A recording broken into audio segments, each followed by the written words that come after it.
Bab 811 benar-benar salah didiagnosis.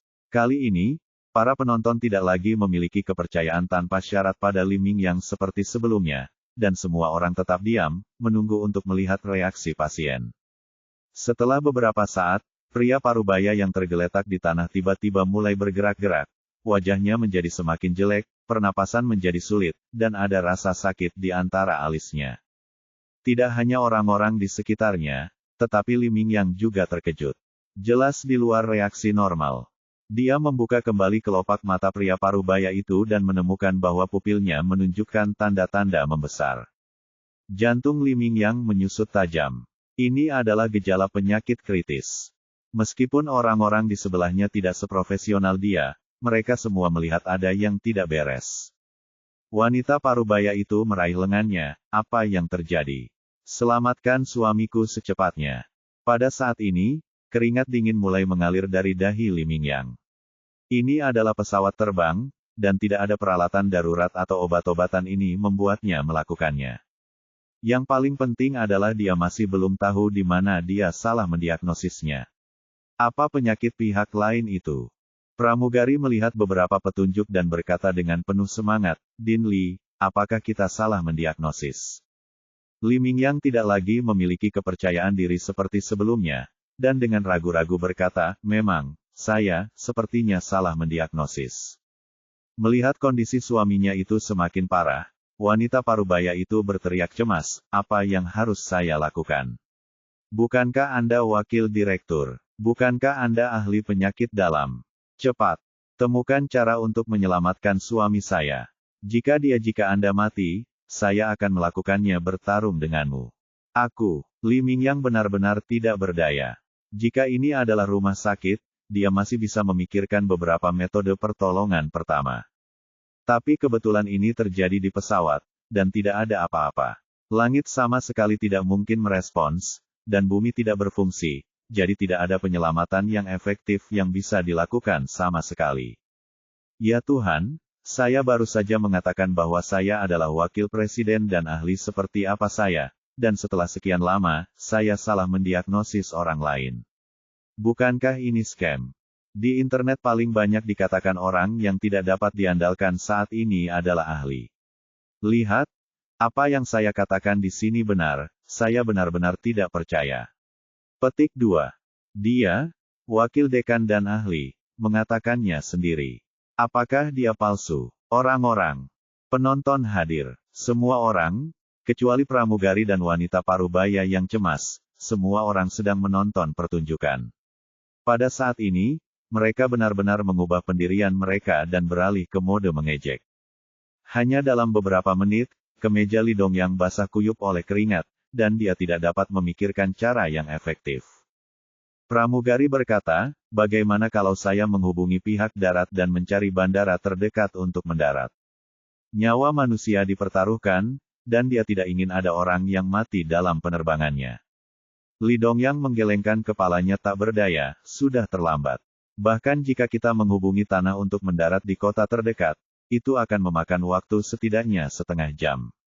Dilihat dari kondisi pasien saat ini, saya khawatir dia tidak akan melakukannya, mampu bertahan selama 10 menit. Apa yang harus saya lakukan? Anda membunuh saya, suamiku, bayar dengan nyawamu. Wanita parubaya itu berteriak dan bergegas menuju Li Dongyang. Oke, masih ada orang yang harus diselamatkan, biarkan aku yang melakukannya. Kali ini, Ye Bufan muncul di depan semua orang lagi. Pasiennya tidak bersalah, dan dia juga seorang dokter. Dia tidak bisa begitu saja menyaksikan seorang pria parubaya meninggal di depan matanya. Melihat dia datang ke sini lagi, semua orang di sekitarnya terdiam sejenak. Baru sekarang mereka teringat apa yang dikatakan pemuda itu tadi. Li Dongyang salah didiagnosis, dan kondisinya akan bertambah buruk setelah mengonsumsi obat antipiretik. Setelah melihatnya, cahaya aneh muncul di mata wanita parubaya itu. Adikku, tolong selamatkan suamiku. Jangan khawatir, dia baik-baik saja. Ye Bufan berjalan mendekat, dan Li Dongyang segera menyingkir untuk membiarkan dia mendatangi pria parubaya itu. Dia mengeluarkan jarum ajaib Fei He dari sakunya, dan dengan gerakan seperti kilat, dia memasukkan selusin jarum emas ke titik akupuntur di kepala dan dada pria paruh baya itu dalam sekejap mata. Anehnya, dengan penyisipan jarum emas tersebut, kondisi pria paruh baya itu langsung mereda. Ada bekas darah di wajahnya, tubuhnya berhenti bergerak, dan napasnya menjadi lebih tenang. Wanita parubaya itu menyentuh keningnya dan berseru kaget, demamnya sudah hilang, demamnya benar-benar hilang. Li Dongyang tampak tidak percaya.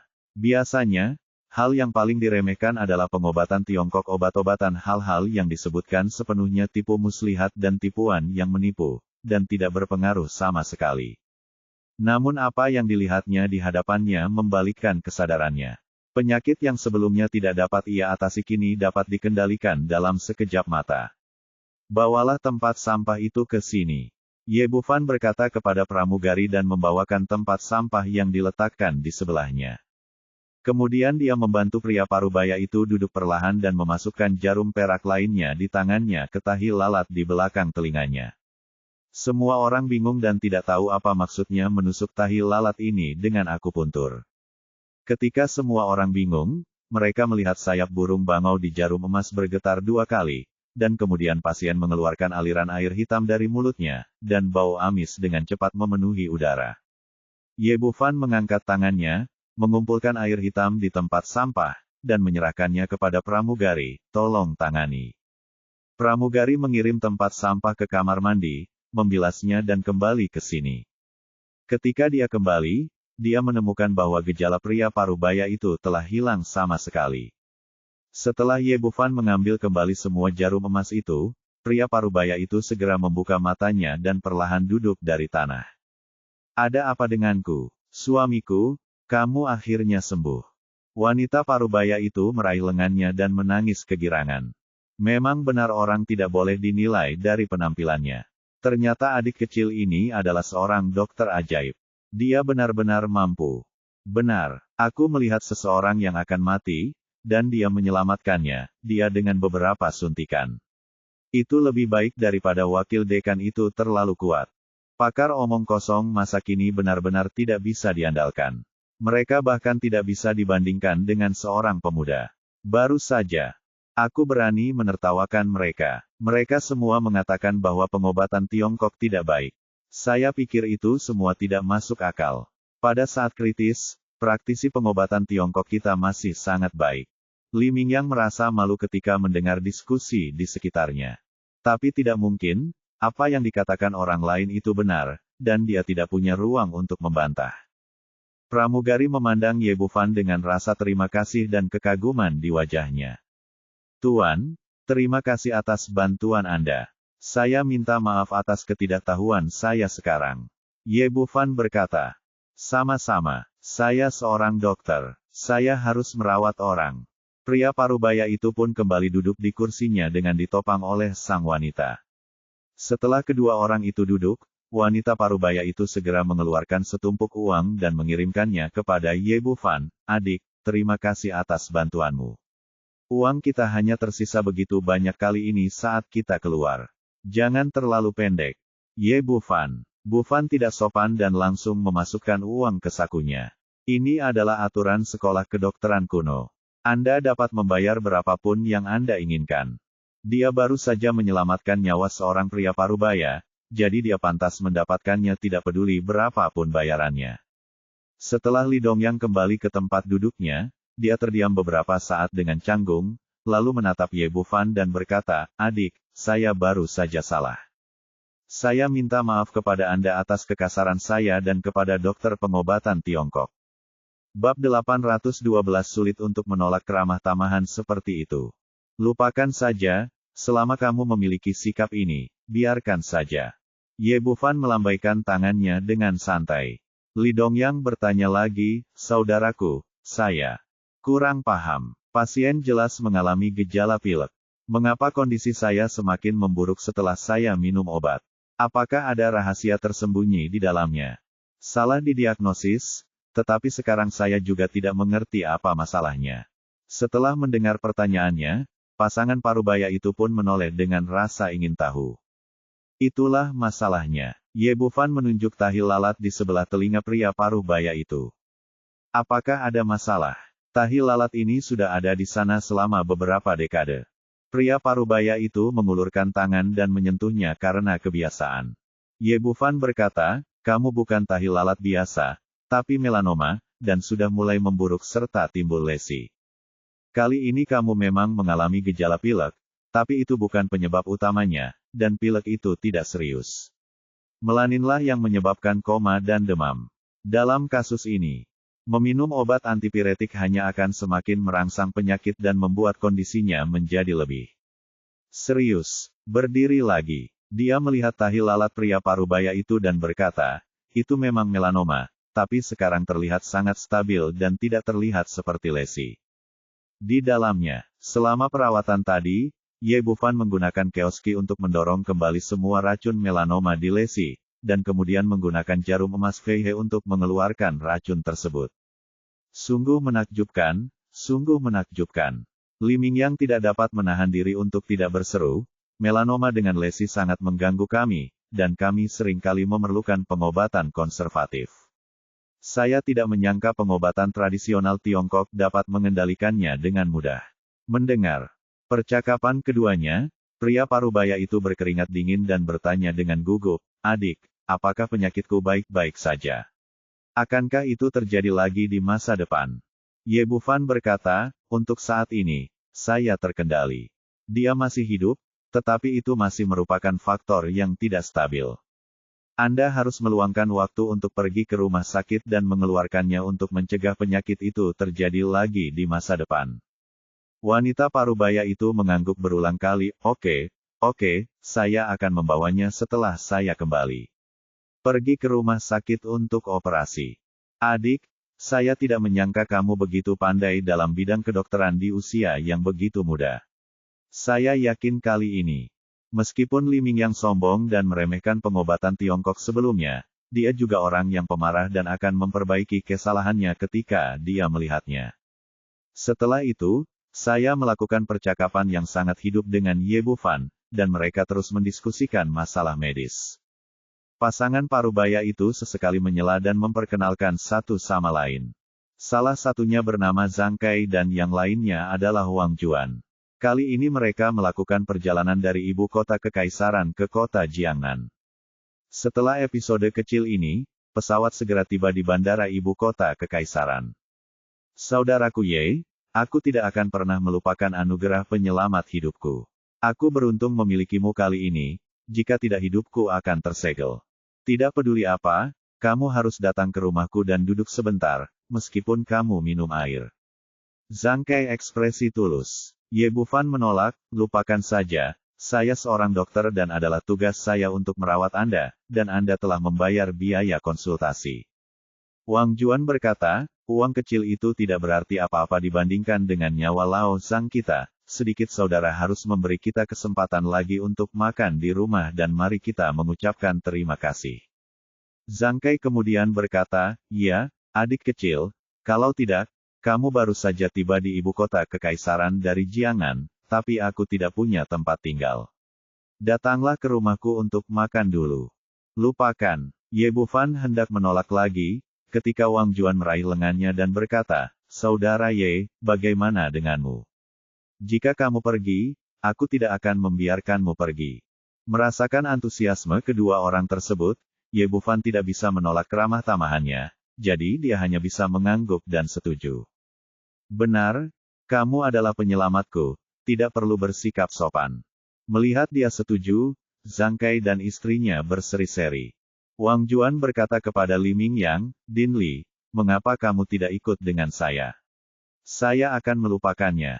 Ada banyak hal yang harus saya lakukan ketika saya kembali. Untuk mengikutinya, Ye Bufan lah yang menyelamatkan nyawa Zhang Kai. Sebaliknya, itu merugikan. Jika orang lain tidak mengambil tindakan, dia akan mendapat masalah besar. Beberapa orang meninggalkan bandara bersama-sama, dan Zhang Kai berkata, saudara Ye, anak saya akan segera datang untuk menjemput kita. Mari kita tunggu sebentar. Benar saja, sebuah kendaraan niaga buik melaju dalam waktu singkat. Seorang pria muda berusia 20-an melompat keluar dari mobil. Dia memiliki potongan cepak dan mengenakan pakaian kasual. Saudara Ye, Ini anak saya Zhang Dalei. Dalei, ini Dokter Ye. Ayahmu baru saja jatuh sakit di pesawat, dan itu semua berkat bantuan Dokter Ye. Wang Juan berbicara dengan sangat cepat, dan setelah itu dua orang diperkenalkan, mereka berempat masuk ke dalam kendaraan komersial bersama-sama dan pergi keluar dari bandara. Setelah mengetahui bahwa Ye Bufan adalah penyelamat, Zhang Dalei pun menunjukkan antusiasme yang besar. Wang Juan berkata, "Saudara Ye, kamu adalah penyelamat keluarga kami. Rasanya agak tidak sopan pergi ke restoran untuk makan. Ayo pulang. Saya ingin memasak beberapa hidangan untuk mengungkapkan rasa terima kasih saya. Terima kasih atas kerja kerasmu, Saudari Wang. Tidak sulit, sebagaimana mestinya." Beberapa orang sedang berbicara, dan tak lama kemudian Zhang Dalei mengendarai mobil ke sebuah komunitas dekat pinggiran kota. Meski agak jauh dari pusat ibu kota kekaisaran, rumah Zhang Kai masih sangat luas, hampir 120 hingga 30 meter persegi. Setelah memasuki pintu, sebuah keluarga beranggotakan 3 orang dengan hangat menjamu Ye Bufan. Zhang Kai mengambil rokok, anggur, gula dan teh, sementara Wang Juan langsung pergi ke dapur untuk menumis dan menggoreng. Segera, meja mewah berisi anggur dan makanan disajikan. "Dokter Ye, Anda lelah setelah penerbangan seharian, bukan? Cepat makan." Wang Juan menyapa dengan antusias. Zhang Kai mengambil botol anggur dan mengisi gelas Ye Bufan, "Ini Moutai yang saya hargai selama 20 tahun. Awalnya saya ingin menunggu sampai Dalei menikah sebelum meminumnya. Mari kita cicipi hari ini. Bersulang untukmu dan terima kasih telah menyelamatkan hidupku." Ucapnya sambil mengangkat gelas di tangannya. Ye Bufan juga mengambil gelas anggur di depannya, tapi bukannya langsung meminumnya, dia menciumnya dengan hidungnya. Melihat tindakannya, sedikit kegugupan yang tak terlihat muncul di mata ketiga anggota keluarga Zhang Kai, dan keenam mata tertuju pada gelas anggur. "Anggur ini enak. Ini memang anggur bagus yang telah disembunyikan selama 20 tahun. Setelah menciumnya, Ye Bufan mengangkat kepalanya dan meminum anggur di gelas. Zhang Kai menelan ludahnya dan merasa sangat rileks. Saudara Ye adalah peminum yang baik. Dia juga meminum semua anggur di gelasnya, lalu mengambil botol anggur dan mengisinya kembali untuk mereka berdua. Wang Juan berkata, "Kakak Ye menganggap anggur ini enak, jadi ayo kita minum lebih banyak. Lagi pula, jika kamu minum terlalu banyak di rumah hari ini, kita akan istirahat di sini. Ayo, kakak tertua, aku akan bersulang untukmu juga." Dia selesai berbicara, dia juga mengangkat tangannya. Ye Bufan mengambil gelas anggur dan meminumnya lagi tanpa sopan santun. Anggur yang enak. Sebelum dia bisa menyelesaikan kata-katanya, dia berbaring di meja anggur. Melihat dia pingsan, Zhang Kai dan istrinya akhirnya menghela nafas lega dan memandang Zhang Dalei di sebelah mereka. Untungnya, misi ini hampir selesai tanpa bahaya apapun. Bab 813, Kepala Keluarga Dong. Zhang Dalei mendatangi Ye Bufan, membantunya berdiri dan memeriksanya dengan cermat, memastikan bahwa dia telah benar-benar mengalami koma yang parah. Dia mengangguk puas, tampaknya obat baru dari negara M sangat efektif. Zhang Kai berkata, "Tuan Zhang, menurut Anda kami berdua bekerja dengan baik. Kapan 10 juta itu akan diberikan kepada kami? Jangan khawatir, saya menepati janji saya, dan uang yang harus saya bayarkan tidak akan berkurang." Zhang Dalei berkata, belati tiba-tiba muncul di tangannya, dan langsung menusuk jantung Zhang Kai. "Saat kamu turun ke sana, aku akan membakar 10 juta untukmu. Kamu. Zhang Kai awalnya memiliki mimpi indah untuk menjadi kaya, tetapi dia tidak menyangka bahwa dia akan dibungkam setelah dia berhasil, dan matanya berkaca-kaca. Wang Juan, yang berdiri di sampingnya, juga memimpikannya 10 juta yuan, tetapi dia sadar saat ini dan menjerit tajam. Namun sebelum dia selesai berteriak, Zhang Dalei mengangkat tangannya untuk menutup mulutnya, dan belati berdarah itu kembali menancap di dadanya. Zhang Dalei membunuh 2 orang secara berturut-turut, tetapi tanpa menggerakkan kelopak matanya, dia mengeluarkan belati dan menyekanya di tubuh Wang Juan. "Ini tidak bisa disalahkan pada orang lain. Aku hanya bisa menyalahkanmu karena terlalu bodoh. Bagaimana urusan tuan keluarga bisa diketahui orang luar? Gumamnya. Lalu meletakkan belatinya, mengeluarkan ponselnya, dan membuat panggilan. Segera, 5 atau 6 orang seorang pengawal berjas hitam masuk dari luar. Bos, apakah masalahnya sudah selesai? Tanya pengawal berbadan besar yang masuk lebih dulu. Ini, Zhang Dalei menunjuk ke arah Ye Bufan yang jatuh ke tanah. Aku akan membawanya pergi, dan kamu bisa menangani tindak lanjutnya di sini. Naik Ye Bufan dan membawanya ke atas turun dan langsung dilempar ke kursi belakang sebuah van. Zhang Dalei meninggalkan pengawal besar itu di sini, lalu masuk ke dalam van dan melaju ke depan. Sekitar setengah jam kemudian, van itu melaju ke sebuah rumah besar. Meskipun terletak di pinggiran kota, ini adalah ibu kota kekaisaran di mana setiap inci tanahnya sangat berharga. Ada lebih dari selusin pengawal yang menjaga pintu masuk istana. Setelah melihat Zhang Dalei, mereka melambai untuk melepaskannya. Segera van itu berhenti di depan sebuah villa kecil bergaya Eropa. Zhang Dalei turun dari mobil, menjemput Ye Bufan, dan berjalan menuju lobi villa. Di sofa mahoni di aula, ada seorang pria parubaya berusia 50-an, dan seorang biksu jangkung duduk bersila di sampingnya. Setelah Zhang Dalei memasuki pintu, dia meninggalkan Ye Bufan di atas karpet dan berkata dengan hormat kepada pria parubaya itu, "Tuan, sesuai instruksi Anda, saya membawa kembali anak laki-laki bernama Ye." Pria parubaya itu adalah Dong Fengwu, kepala keluarga Dong. Dia menatap ke arah Ye Bufan dengan pandangan yang dalam. Anak itu memang tidak sesulit yang dikatakan legenda. Saya sangat penasaran, bagaimana orang yang kami kirim ke provinsi Jiangnan meninggal di tangannya. Zhang Dalei menceritakan kisah itu dengan singkat dan padat, dan akhirnya berkata, itu adalah rencana tuannya. Yang lebih baik, anak laki-laki ini tidak memiliki keraguan tentang kedua orang idiot itu. Istimewa, itu adalah eksperimen negara M. Tidak ada obat untuk obat memabukkan yang baru diproduksi di laboratorium, kecuali obat penawar yang telah mereka siapkan. Dong Fengwu mengangguk puas, kerja bagus, sekarang bangunkan dia, aku memiliki beberapa pertanyaan. Setelah mengatakan itu, dia berkata kepada biksu di sebelahnya, Tuan Fakong, untuk berjaga-jaga, tolong segel titik akupuntur anak ini. Biksu itu tidak mengatakan apa-apa, langsung berdiri, dan menyentuh titik akupuntur Ye Bufan beberapa kali. Oke, setelah mengatakan itu, biksu itu duduk kembali di posisi sebelumnya. Dia adalah salah satu dari 2 penyembah tingkat surga di keluarga Dong, Guru Fakong, Buddha berwajah besi.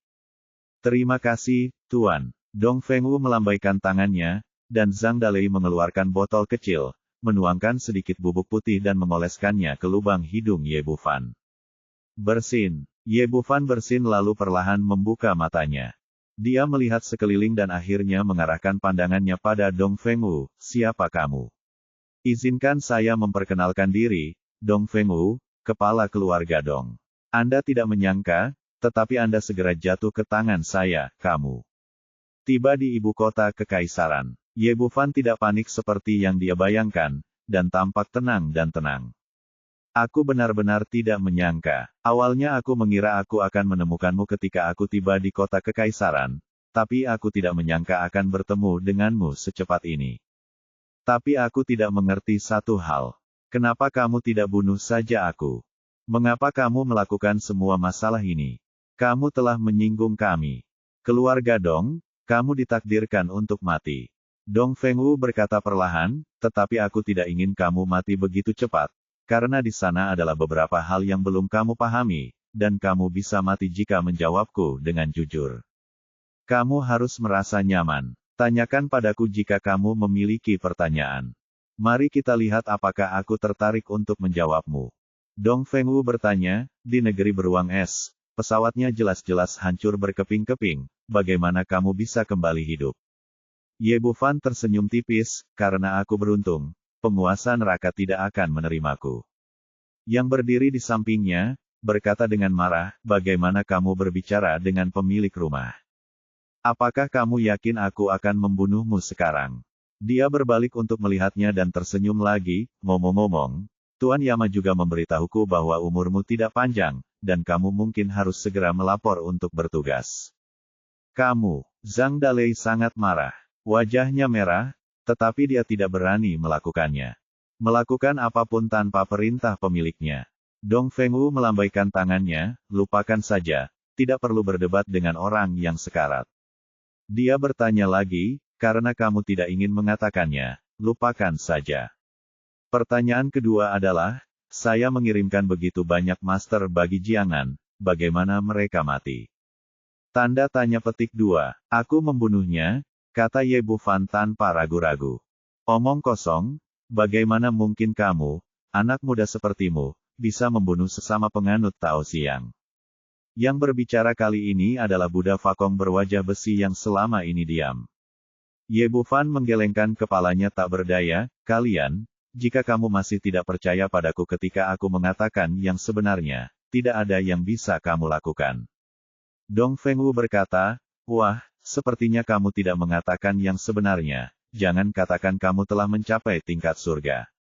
Tuan Xiang, bahkan Dong Nanhua dan yang lainnya bukanlah orang yang bisa kamu bunuh sesuka hati. Inilah yang tidak pernah dia pahami. Dia telah mengirim begitu banyak master ke kota Jiangnan, termasuk master tingkat surga Xiang Tao. Mengapa mereka semua mati begitu saja? Apakah Ye Bufan punya trik tersembunyi, atau ada yang diam-diam membantunya? Akan lebih baik jika yang pertama, tapi akan merepotkan jika yang terakhir. Tidak ada yang ingin memiliki musuh kuat tersembunyi yang dapat menyerangnya kapan saja. Karena itu, dia tidak terburu-buru untuk membalas. Ketika dia mengetahui bahwa Ye Bufan akan pergi ke Tiongkok, dia diam-diam menyusun rencana seperti itu untuk mengklarifikasi masalah tersebut. Ye Bufan memandangnya dan tersenyum, sepertinya kamu benar-benar ingin tahu. Tentu saja, selama kamu memberitahu orang yang membantumu, aku bisa membiarkanmu mati dengan bahagia. Sepertinya kamu memberitahuku atau tidak, aku akan mati.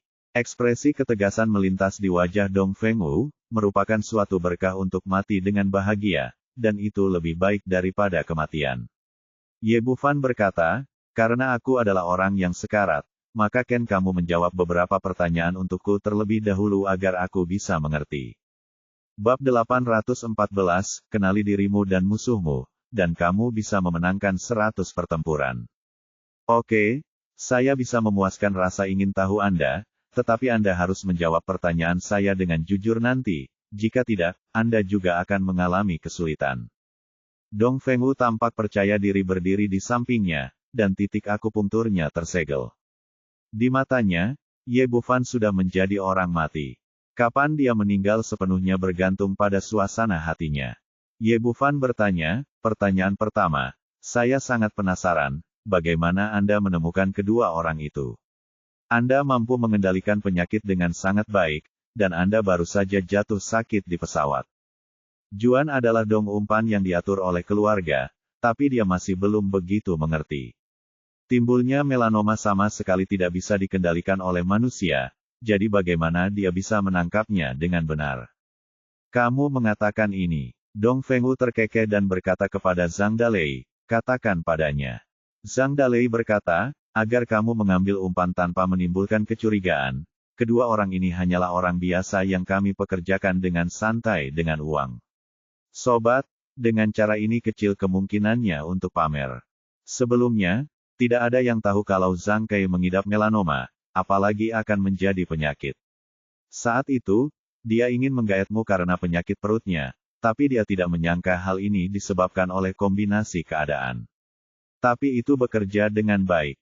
Ini terlihat lebih nyata dan tidak menimbulkan kecurigaan Anda. Oh, itu masuk akal. Ye Bufan mengangguk. Pertanyaan kedua, saya mau untuk mengetahui mengapa Anda ingin berurusan dengan saya. Apakah kita pernah memiliki permusuhan sebelumnya? Menurut pendapat saya, sepertinya saya tidak pernah memprovokasi keluarga dong Anda. Dan aku bahkan tidak tahu kamu ada belum lama ini. Orang seperti itu. Alasan kenapa aku ingin kamu mati adalah karena kamu menyinggung seseorang yang tidak seharusnya tersinggung. Setelah mendengar apa yang dia katakan, Ye Bufan segera memiliki intuisi, bahwa orang yang bisa membuat keluarga dong berurusan dengannya pasti bersembunyi. Tidak mengherankan jika sebelumnya mereka bisa menggunakan kekuatan keluarga Sangguan, dan sekarang mereka bisa menggunakan kekuatan keluarga dong. Pertanyaan ketiga, Siapa orang itu? Dong Fengwu menggelengkan kepalanya, karena dia tidak maju secara langsung. Dia tidak ingin orang tahu, jadi bagaimana aku bisa memberitahumu? Bu Fan berkata, akhirnya satu pertanyaan, seberapa banyak yang kamu ketahui tentang aku? Dong Fengwu sedikit terkejut, tidak menyangka pertanyaan terakhirnya adalah ini.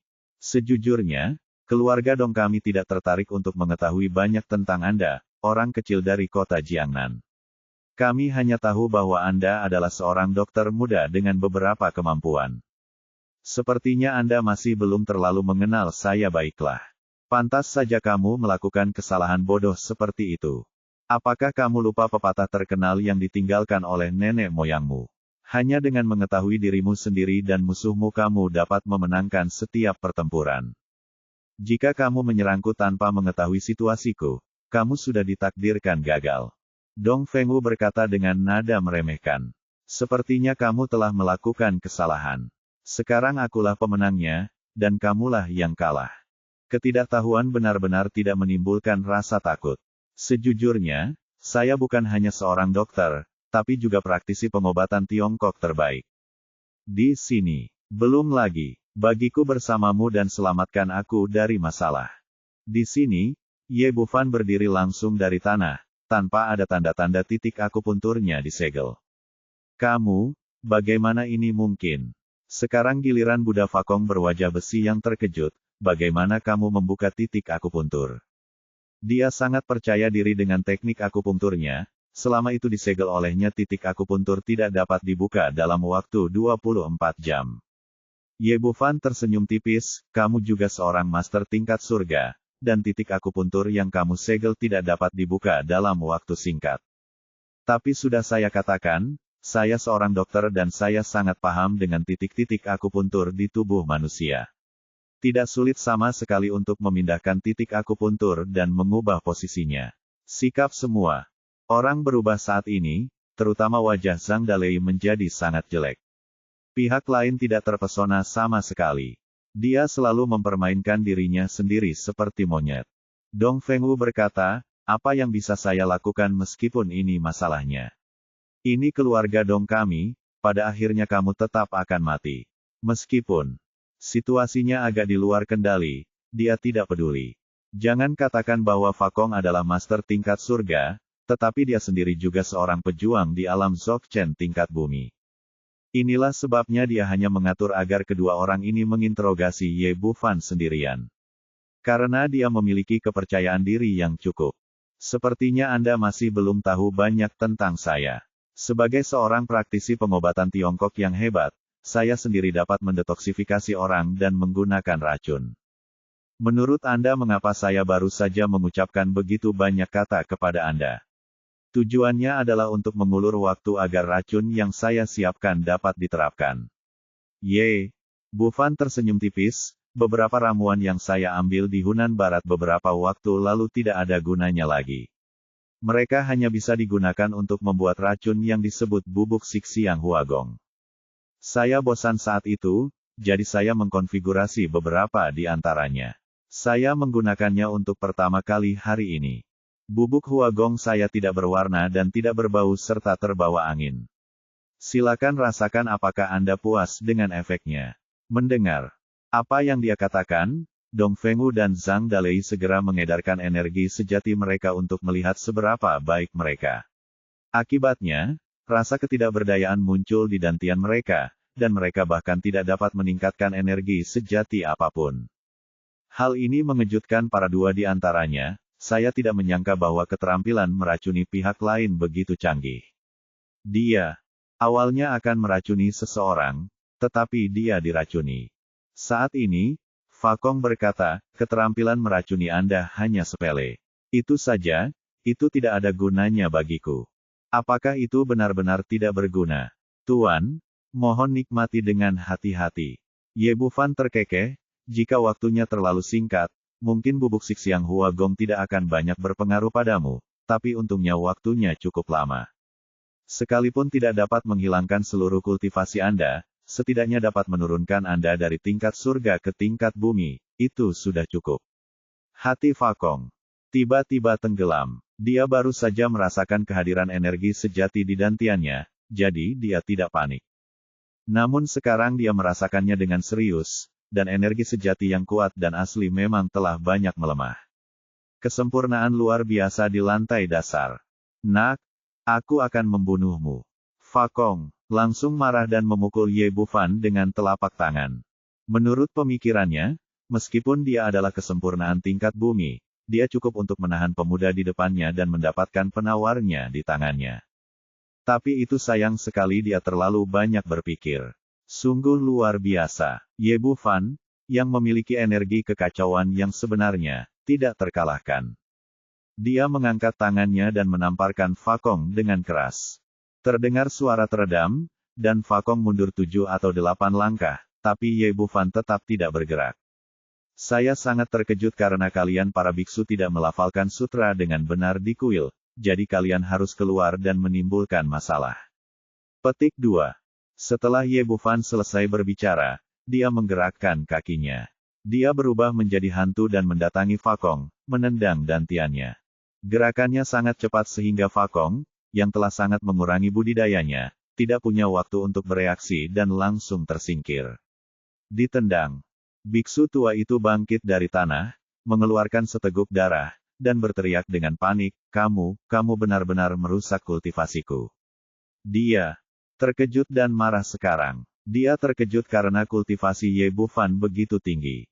Dia marah karena kultivasi yang telah dia kembangkan sepanjang hidupnya hancur.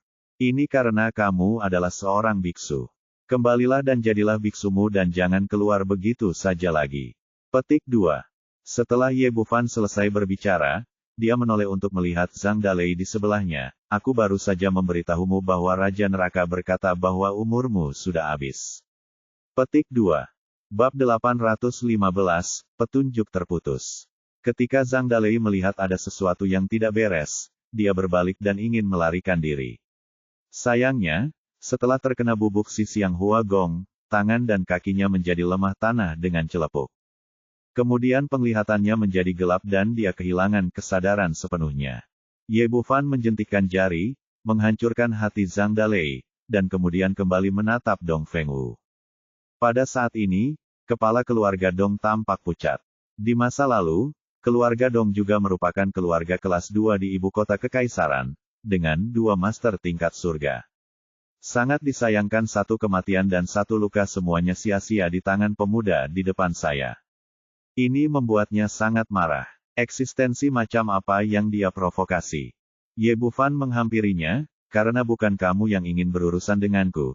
Jika kamu memberitahuku siapa dalangnya, aku bisa mengampuni nyawamu. Tidak ada gunanya. Jika aku memberitahumu, kami tidak akan selamat. Dong Fengwu menggelengkan kepalanya, anak muda, meskipun kamu memiliki beberapa kemampuan, aku menyarankan kamu untuk berlari sejauh yang kamu bisa. Yang terbaik adalah bersembunyi di barat. Kamu tidak boleh menyinggung perasaan orang itu, suka bersembunyi, dan aku tidak suka seseorang menusuknya dari belakang. Apakah aku bisa memprovokasi dia atau tidak, itu urusanku. Kamu hanya perlu memberitahu dia siapa dia sekarang. Dong Fengwu berkata dengan ekspresi tak berdaya, aku tidak bisa mengatakannya. Ekspresi Ye Bufan menjadi gelap, kamu pikir aku tidak berani membunuhmu. Itu tidak benar. Jika kamu tidak membunuhku sendirian, seluruh keluarga Dong akan mati. Ye Bufan berkata, aku bisa membunuhmu, keluarga kelas 2. Kepala keluarga sangat ketakutan sehingga tidak perlu banyak menebak bahwa pihak lain pasti berasal dari keluarga kelas 1. Dan dia juga adalah keluarga kelas 1, sosok inti yang benar-benar berkuasa. Dong Fengwu berkata, kamu tidak perlu menipuku, aku tidak akan mengatakan apapun. Kamu lupa bahwa aku seorang dokter. Bahkan jika kamu tidak memberitahuku, aku bisa membuatmu berbicara. Kata Ye Bufan sambil mengeluarkan jarum emas dan bersiap menggunakan teknik perbaikan jiwa 7 jarum untuk mencari tahu kebenarannya. Tetapi pada saat ini, sebuah tanda peringatan tiba-tiba muncul di hati saya, dan saya merasa merinding, dan perasaan krisis yang paling besar melanda saya.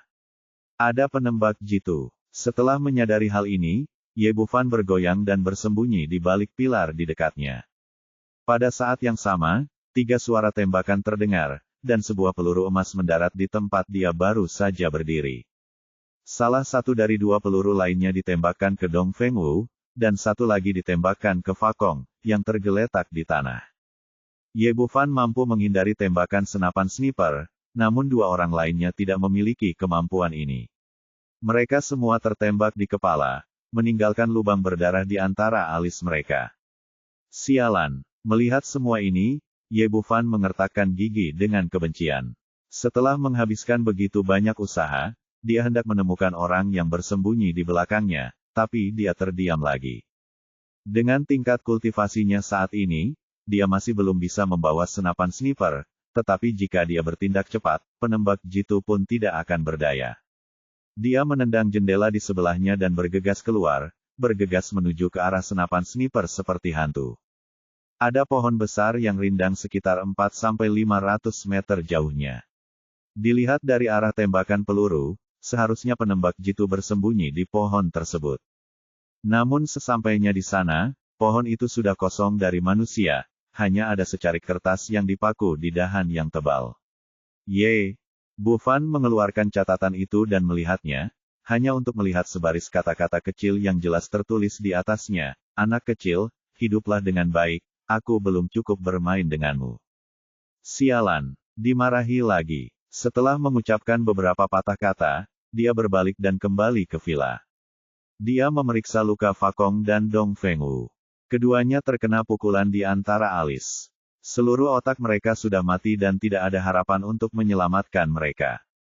Dia merasa kesal. Setelah semua masalah itu, petunjuknya rusak lagi. Satu hal yang pasti, orang di balik layar berasal dari ibu kota kekaisaran dan pasti bersembunyi di sini. Tapi ini juga membuatnya sangat bingung. Dia tidak punya musuh di ibu kota kekaisaran, dan dia bahkan tidak mengenal banyak orang. Mengapa pihak lain bersikeras untuk membunuhnya?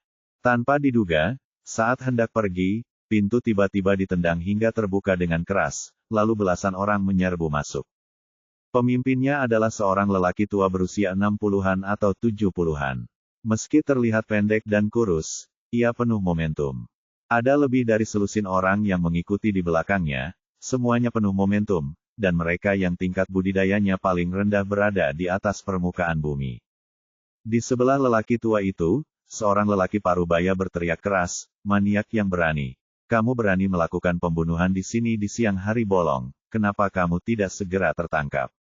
Ye Bufan memandang orang-orang ini dan berkata dengan sinis, "Kamu teman-teman benar-benar datang tepat waktu, datang cepat atau lambat, tapi kenapa datang saat ini?" Pria tua kurus di kepala itu memandang ke arah Fa Kong dan Dong Fengwu yang terbaring di genangan darah, dan berkata dengan suara dingin, "Apakah kamu membunuhnya?" Ye Bufan mengabaikan pertanyaan lelaki tua itu, tetapi malah bertanya, "Siapa kamu?" Pria parubaya di sebelahnya berkata, "Ini adalah wakil direktur Sun Qingyuan dari Dinas Rahasia Umum kita." Dinas Rahasia Umum. Ye Bufan berkata dengan senyuman di bibirnya, "Sejauh yang saya tahu, Biro Intelijen Umum adalah departemen khusus. Kasus pembunuhan biasa seperti ini, entah saya yang melakukannya atau tidak, sepertinya tidak berada di bawah kendalimu." Dia bisa melihat bahwa orang-orang ini benar-benar mengincarnya. Ya, mungkin itu ada hubungannya dengan kematian Mu Gaofeng, jadi dia tidak akan sopan. Setelah dia mengatakan ini, ekspresi pria parubaya itu jelas terlihat stagnan. Mereka benar, kasus pembunuhan semacam ini, apapun hasilnya, tidak berada dalam yurisdiksi Dinas Rahasia. Sun Qingyuan berkata, "Tidak peduli apa, jika hal seperti ini terjadi pada kami secara alami akan mengurusnya dan menyerahkannya setelah penyelidikannya jelas." Ye Bufan berkata, "Direktur Sun, sepertinya tidak pantas bagi Anda untuk melakukannya. Lakukan ini. Jelas sekali ini adalah jika kamu melintasi perbatasan, kamu harus berdiri." Pria parubaya itu berteriak, "Berhenti bicara omong kosong, kaulah yang membunuhku. Cepat ikut kami, atau kamu akan melakukannya terbunuh di tempat. Ini memang departemen khusus, dan efisiensi kerjanya sungguh luar biasa. Anda tahu siapa saya segera setelah kita bertemu." Ye Bufan berkata, "Saya yakin Anda sudah tahu identitas saya. Saya dari Paviliun Suanyuan, kepala instruktur." Bahkan jika saya melakukan kejahatan, itu tidak akan berada di bawah kendali badan intelijen khusus Anda. Sekarang sudah dikatakan, mari buka jendela atap dan bicara terus terang. Sun Qingyuan memandang Ye Bufan dan berkata, yang bermarga Ye, aku tahu kamu punya dendam dengan keluarga Dong, tapi bagaimanapun juga, kepala keluarga Dong tidak akan membunuh siapapun yang berkata begitu. Ikutlah dengan kami secepatnya, atau aku menang, itu tidak sopan. Karena kamu mengatakan itu, aku harus bekerja sama, kalau tidak, tidak adil jika dibunuh olehmu. Ye Bufan terkekeh, tapi aku menginginkannya.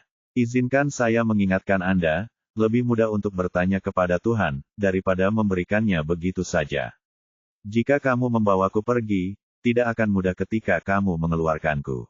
Sun Qingyuan mencibir, kamu masih ingin keluar, 800 book.sis. Berasal dari paviliun Suanyuan, kepala keluarga Dong yang dibunuh. Tidak ada yang bisa melindungimu kali ini.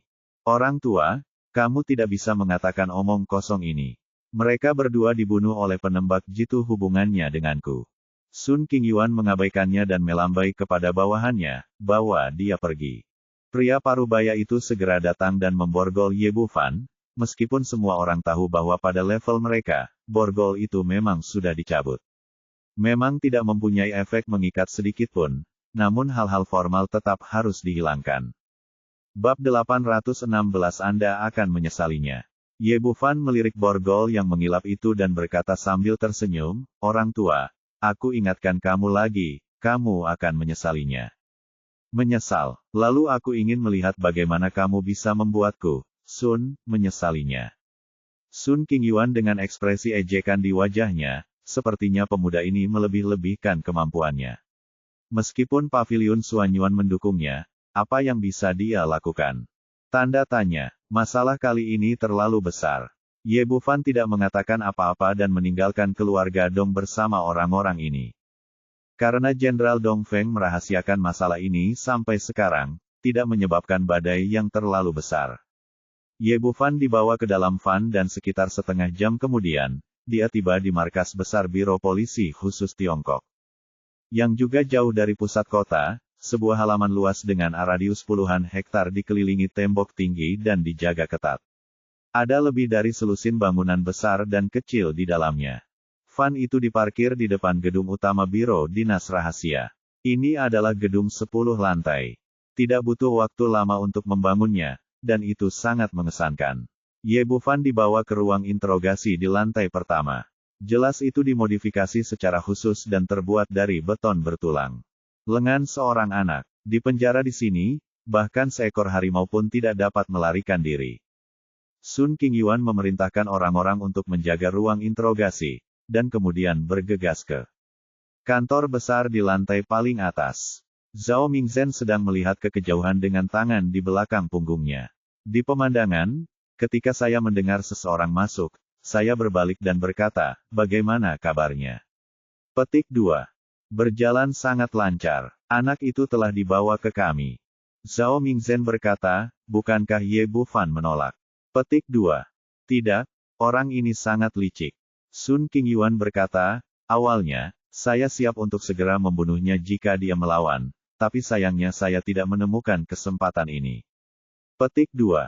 Tidak apa-apa, jangan khawatir, selama Anda bergabung dengan badan intelijen khusus kami, hasilnya akan sama. Zhao Mingzhen berkata, Anda harus segera mengatur penyelidikan dan mengkonfirmasi tuduhan terhadapnya. Selama anak ini mengakui bahwa dia membunuh Dong Fengwu, tidak ada gunanya bahkan jika orang-orang dari paviliun Suanyuan datang. Petik 2. Tapi aku juga melihat kejadian itu. Dong Fengwu dan Fakong sama-sama terbunuh oleh senapan sniper. Sepertinya anak ini tidak melakukannya. Zhao Mingzhen tersenyum dingin, mengapa Anda harus sangat berhati-hati dalam melakukan sesuatu? Bahkan jika dia tidak melakukannya sendiri, kaki tangannya membunuhnya. Saya mengerti. Saya akan melakukan interogasi sendiri. Sun Qingyuan berkata dengan sinis, sungguh konyol bahwa anak itu tidak tahu dia akan mati, dan dia bahkan mengatakan dia ingin kita menyesalinya. Kaum muda selalu memiliki pemikiran yang merasa benar sendiri, berpikir bahwa semuanya akan baik-baik saja jika mereka mengandalkan Paviliun Xuanyuan. Petik 2. Siapapun yang berani menyentuh Biro Intelijen Khusus kita harus membuat dia membayar harganya. Zhao Mingzhen berpikir sejenak dan kemudian berkata, ini harus dilakukan dengan cepat. Kita harus mendapatkan pengakuan sebelum Situ Cangkong dan yang lainnya tiba. Dimengerti, aku pergi sekarang. Petik 2. Setelah Sun Qingyuan selesai berbicara, dia berbalik dan keluar, buru-buru menuju ruang interogasi. Zhao Mingzhen berbalik untuk melihat keluar jendela lagi. Paviliun Xuanyuan telah menekan Biro Intelijen Khusus kami selama bertahun-tahun, dan hari ini saatnya bagi kami untuk kembali lagi. Sun Qingyuan memasuki ruang interogasi, memerintahkan pintu ditutup, dan kemudian memandang Jenderal Ye Bufan. Nak, Anda harus mengatakan dengan jujur apa yang saya tanyakan kepada Anda. Ye Bufan terkekeh, apakah kamu akan memberitahuku dengan jujur, atau kamu ingin memberitahuku apa yang kamu inginkan? Petik 2. Ekspresi Sun Qingyuan berubah, berhenti bicara omong kosong, sejujurnya, mengapa kamu ingin membunuh Dong Fengwu? Petik 2. Topi yang besar sekali. Kapan aku membunuh Dong Fengwu? Petik 2. Sun Qingyuan berkata dengan suara yang dalam, semua orang telah mendapatkan barang curian, apalagi yang bisa kamu sangkal. Pak Tua Sun, apakah kamu sakit jiwa? Mereka jelas-jelas ditembak oleh penembak jitu, dan saya tidak membawa senjata tangan untuk mengikutiku. Apa bedanya? Mungkinkah aku membunuh mereka dari jauh dan kemudian berlari untuk melihat apakah mereka sudah mati? Itu benar, kata Sun Qingyuan kepada perekam di sebelahnya, jika kamu mendengar itu, tekan tombolnya. Dia berkata, pertama gunakan senapan sniper untuk membunuh orang itu dari jarak jauh, lalu pergi untuk memeriksa situasinya, dan kami kebetulan menangkapnya. Ye Bufan tertawa terbahak-bahak, orang tua, kamu benar-benar ingin memberatkan diri sendiri. Anda bahkan tidak bisa membuat alasan yang tidak masuk akal seperti itu. Sun Qingyuan berkata, tidak masalah, itu semua yang Anda katakan. Tanda tangani saja, apakah menurut Anda?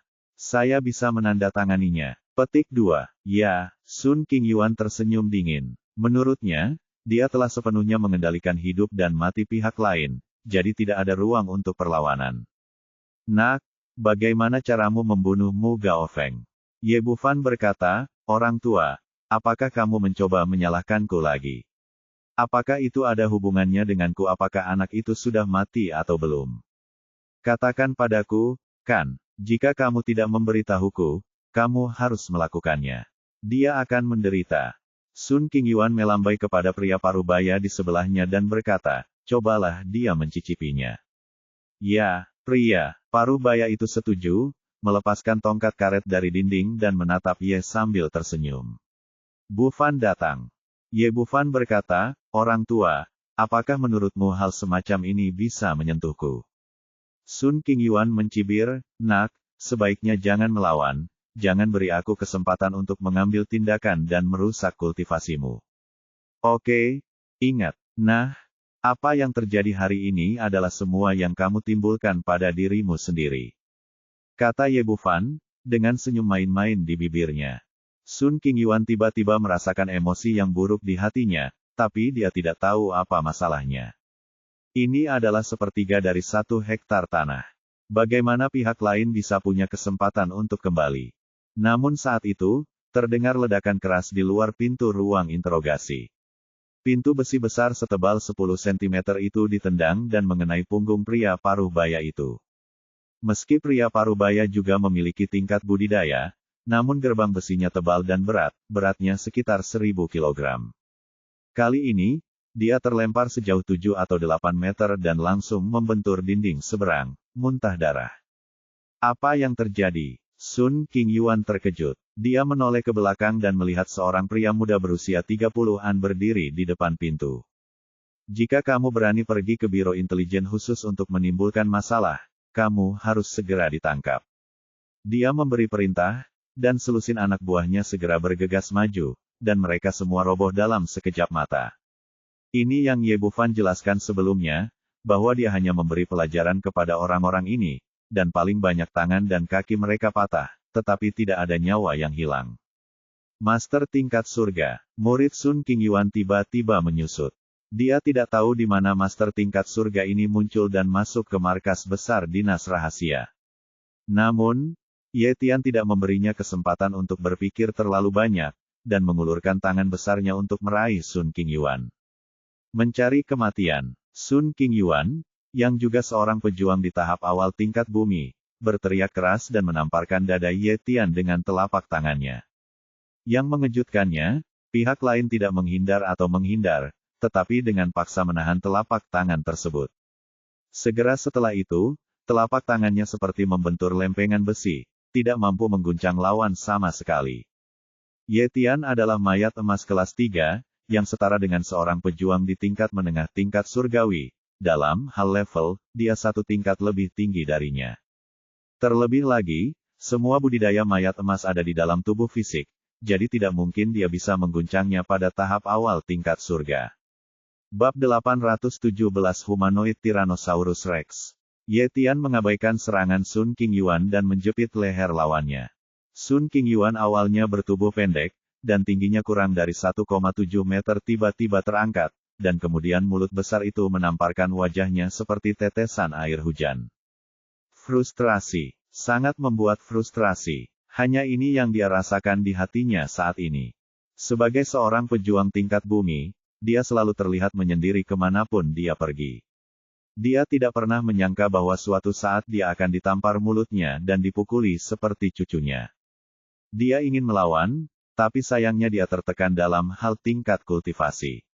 Bahkan lengan Ye Tian tidak bisa diguncang sedikit pun. Sun Qingyuan sangat terkejut. Dia tidak tahu kapan biksu pemurni tubuh seperti itu muncul di ibu kota kekaisaran. Dalam kesan saya, hanya ada beberapa prajurit di atas tingkat surga di ibu kota kekaisaran, dan mereka belum pernah melihat pemuda ini di depan mereka. Setelah meninju lebih dari 100 kali dalam sekejap mata, pipi kering Sun Qingyuan dengan cepat membengkak dan tampak seperti bayi berkepala besar. Namun, Ye Tian tidak berhenti di situ, sebaliknya, dia melambaikan tangannya berulang kali, mengubah pakaian Sun Qingyuan menjadi beberapa bagian dalam sekejap mata, dan kemudian menendangnya keluar jendela. Ah! Sun Qingyuan sangat malu dan marah hingga paru-parunya hampir meledak.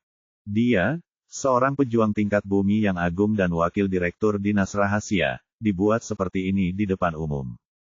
Tapi tidak mungkin, dia tidak bisa berdiri telanjang di sini. Jadi dia buru-buru berbalik dan berlari kembali ke kamarnya untuk mengambil pakaiannya lagi. Sebuah cibiran muncul di bibir Ye Bufan. Meskipun dia tidak bisa membunuh orang seperti dinas rahasia, dia masih bisa mempermalukan mereka. Dan dia tidak ingin itu berakhir di situ. Ye Tian bergegas keluar dari ruang interogasi lagi dan memukuli semua orang yang dilihatnya, tidak menyayangkan siapapun dari Biro Intelijen Khusus. Di antara seluruh biro intelijen khusus, yang memiliki tingkat budidaya tertinggi adalah Zhao Mingzhen, diikuti oleh Sun Qingyuan. Yang lainnya semuanya berada di bawah permukaan bumi. Bagaimana mereka bisa menghentikan Ye Tian, yang sekuat harimau? Awalnya saya mendengar beberapa gerakan di sini, dan banyak penjaga bergegas mendekat, tetapi dalam sekejap mata, mereka semua terjatuh ke tanah. Ada juga beberapa orang yang ingin menggunakan senjata api untuk menembak ke arah Ye Tian, tapi sayangnya mayat emas itu terlalu cepat sehingga mereka tidak punya kesempatan untuk membidik dan menembak. Tak lama kemudian orang-orang itu terlempar ke tanah lagi, dan senjata api di tangan mereka berubah menjadi tumpukan besi tua. Setelah membersihkan lantai pertama, Ye Tian bergegas langsung ke lantai 2 dan mengikuti pola yang sama, dengan cepat memukuli orang-orang ini sampai mereka menangisi ayah dan ibu mereka, dan berada dalam keadaan yang menyedihkan. Berikutnya adalah lantai 3 dan 4. Ye Bufan sedang duduk di ruang interogasi, mengamati segala sesuatu di atas dengan kesadaran spiritualnya, melihatnya dengan penuh minat. Ye Tian berjuang sekuat tenaga, momentumnya luar biasa, dan tidak ada yang bisa menghentikannya untuk mengalahkan musuh. Zhao Mingzhen sedang duduk di kantor, menunggu hasil Sun Qingyuan, ketika dia tiba-tiba mendengar keributan di luar. Apa yang terjadi? Dia mengerutkan kening, tidak pernah menyangka ada seseorang yang berani membuat masalah di markas dinas rahasia. Setelah beberapa saat, alih-alih dikendalikan, kekacauan menjadi semakin serius. Dia berdiri dan bersiap keluar untuk memeriksanya. Pada saat ini, pintu kamar dibuka dari luar dengan keras, dan Ye Tian segera bergegas masuk. Meskipun dia adalah kepala dinas rahasia, Ye Bufan tidak berniat melepaskannya. "Siapa kamu? Apakah kamu mencari kematian?" teriak Zhao Mingzhen, lalu meninju dengan keras. Ye Tian tidak mengelak, tetapi juga meninju, dan kedua tinjunya bertabrakan. Ketika para prajurit tingkat surga bertarung satu sama lain, gelombang besar udara langsung meledak, menghancurkan semua dekorasi putih di ruangan itu. Di antaranya adalah banyak barang antik berharga yang dikumpulkan oleh Zhao Mingzhen, yang telah seluruhnya berubah menjadi pecahan di tanah. Tetapi pada saat ini, dia tidak mempedulikannya sama sekali. Pukulan Ye Tian membuatnya terbang mundur 7 atau 8 meter, merobohkan deretan rak buku dengan keras. Mereka berdua berada di tingkat tengah peringkat surga, tetapi tubuh fisik Ye Tian begitu kuat sehingga dia tidak bisa bersaing dengannya sama sekali. Zhao Mingzhen benar-benar panik sekarang. Dia tidak menyangka pihak lain begitu kuat. "Siapa kamu? Tahukah kamu di mana ini?" Dia awalnya ingin menggunakan kekuatan dinas rahasia untuk menekan pihak lain, tapi sayangnya Ye Tian tidak memberinya kesempatan untuk berbicara dan bergegas maju lagi. Zhao Mingzhen hanya berhasil 3 gerakan sebelum dikalahkan oleh Ye Tian.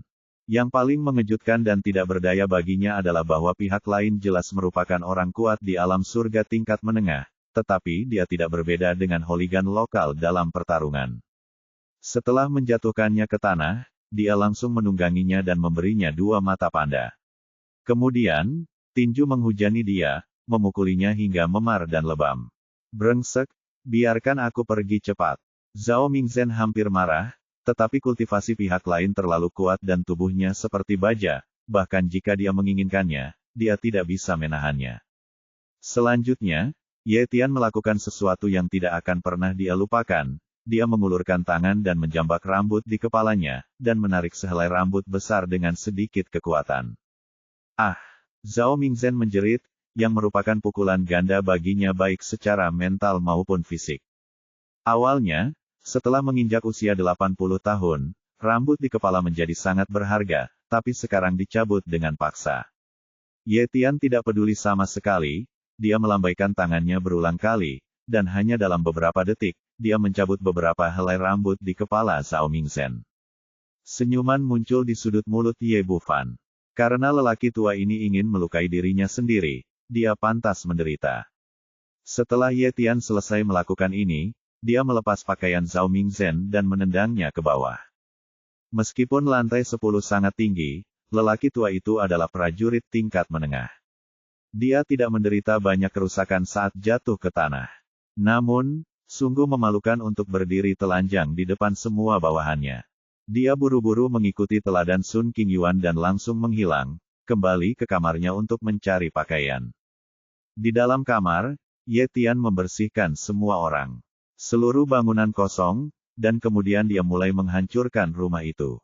Sebagai mayat emas kelas 3, kekuatan fisiknya berada di luar imajinasi orang biasa. Dia dapat merobohkan tembok dengan lambaian tangannya, dan merobohkan rumah dengan mengangkat kakinya. Dia adalah Tyrannosaurus humanoid. Alhasil, pembongkaran rumah secara brutal dimulai dari lantai 10. Kecepatannya sungguh mencengangkan. Hanya dalam waktu puluhan detik, hanya tersisa 1 bingkai kosong. Lalu datanglah lantai 9, lantai 8, dan lantai 7. Semua orang dari dinas rahasia mundur keluar gedung. Semua orang bingung saat melihat pemandangan ini. Mereka tidak mengerti dari mana orang ini berasal. Mereka bilang dia musuh, tapi sejauh ini mereka belum membunuh siapapun. Dia bilang dia bukan musuh, tapi dia memberi pelajaran kepada semua orang, dan sekarang dia mulai menghancurkan rumah itu lagi. Apakah ini yang harus dilakukan oleh master tingkat surga? Ye Bufan sedang duduk di ruang interogasi tetapi dia terpesona dengan apa yang dilihatnya. Tentu saja, dia meminta Ye Tian melakukan semua ini. Untungnya, bangunan ini tidak terlalu tinggi, hanya 10 lantai. Jika melebihi jangkauan kesadarannya, akan sulit bagi Ye Tian untuk menghancurkannya. Karena kita terjebak di sini, kita juga perlu meninggalkan beberapa oleh-oleh untuk satu sama lain. Pada saat ini, Zhao Mingzhen dan Sun Qingyuan mengganti pakaian mereka dan bergegas kembali. Tanpa diduga, separuh dari rumah indah itu dihancurkan, dan mereka langsung patah hati dan berdarah. Ini adalah gedung markas yang baru dibangun. Menghabiskan banyak uang, namun dibongkar. Bab 818 resep yang sama, rasa yang sama. Zhao Mingzhen hampir meledak amarahnya, dan berteriak kepada orang-orang di sebelahnya, "Apa yang kamu lakukan sambil berdiri diam? Mengapa kamu tidak cepat-cepat menghentikannya? Siapa kamu? Tidak ada salahnya berdiri dan berbicara. Aku tidak melihatnya. Seberapa kuat orang ini? Bukankah kamu akan mati jika kamu pergi ke sana?" "Itu benar, jika kamu ingin pergi ke sana, kami tidak akan pergi." Rambut Zhao Mingzhen dicabut dan kepalanya dipukuli seperti kepala babi. Dia juga mengganti pakaiannya. "Kamu, tunggu saja aku." Zhao Mingzhen hampir menjadi gila. Dia tidak peduli sekarang dan segera bergegas ke atas bersama Sun Qingyuan dalam upaya untuk menghentikan Ye Tian. Sangat disayangkan kesenjangan dalam kultivasi terlalu besar. Bahkan jika keduanya bergabung, itu akan sia-sia.